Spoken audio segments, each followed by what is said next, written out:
अभी सब्सक्राइब करें हमारे चैनल माँ दुर्गा म्यूजिक को और साथ में बेल आइकन जरूर दबाएं ताकि ऑल नोटिफिकेशन आप तक जल्द पहुंचे।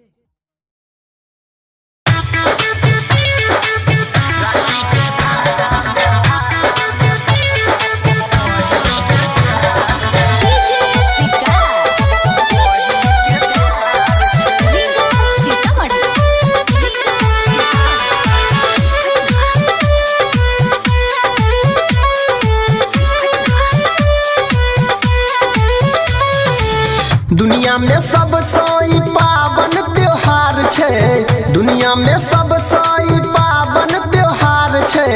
राखी के धागा में बहिन के प्यार छे, राखी के धागा में बहिन के प्यार छे। जेकरा नहीं बहिन ओकर जिंदगी अन्हार छे, जेकरा नहीं बहिन ओकर जिंदगी अन्हार छे। राखी के धागा में बहिन के प्यार छे, राखी के धागा में बहिन के प्यार छे हो, राखी के धागा में बहिन के प्यार छे।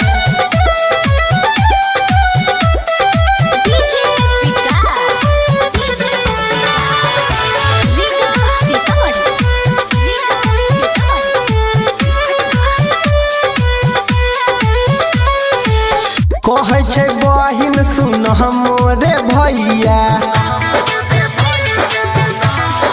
हाँ हाँ कहे छे बहिन सुन मोरे भैया।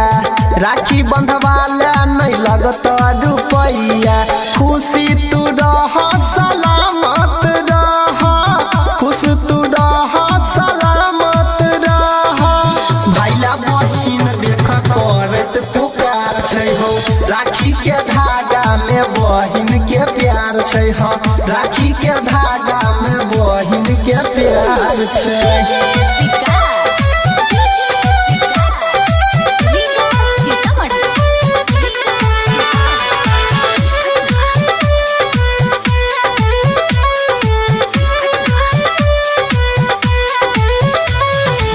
राखी बचाबै छै सब मुश्किल से, हाँ हाँ राखी बचाबै छै सब मुश्किल से। कहे छै सनी देख गायक अनिल से, जे नहीं बन्हाबै कलाई में राखी, जे नहीं बन्हाबै कलाई में राखी। सुनो ओकर जिंदगी भैया पूरा बेकार छै हो, राखी के धागा में बहिन के प्यार छै हो, राखी के धागा में बहिन के प्यार।